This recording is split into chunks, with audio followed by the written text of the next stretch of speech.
as a result, the church is in such a disarray and it is in such big trouble when it comes to the judgment that shall fall upon the house of God first. So Lord God Almighty, I pray that you will help us this moment in this time of prayer to really assess our hearts. And that Holy Spirit, may you go into our hearts and begin to bring into the surface the areas where we have dishonored you. The areas where we thought we can have one foot in the world and another in your kingdom and think all will be well. Where 6 days out of the week we're living like the world, but then on that seventh day, we come with our imitations of holiness before you, which dishonors you and as a matter of fact has become an abomination before your sight. So we're praying, Father, I'm praying right now, Lord Jesus, that you will help us to truly repent of the way we dishonored you as you dwell in these temples, our bodies that you have given us. And help us to start seeing the spiritual significance of the Old Testament temple.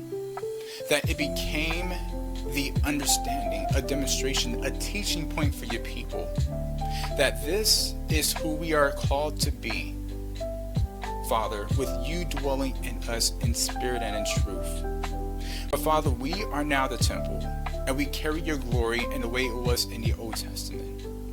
So therefore, there is a standard we must walk into, a holiness we must walk into, a respect that we are called to give to you, Lord Jesus. So we're praying, Father, that the fear of the Lord, the fear of God will begin to fall upon the churches once more. That the fear of the Lord, that the fear of God will fall upon your people once more. So that they no longer treat you as a carpenter, Lord God, but treat you as the King of Kings, as the Lord of Lords, that you are deserving of.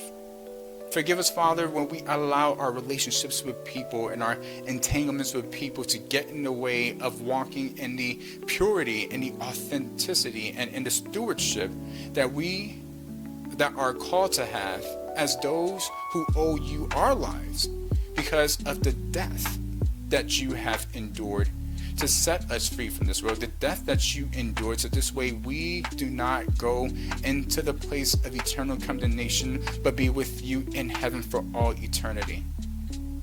Lord Jesus, we're praying that you will begin to prepare us as we go into this next season of uncertainty, Lord God.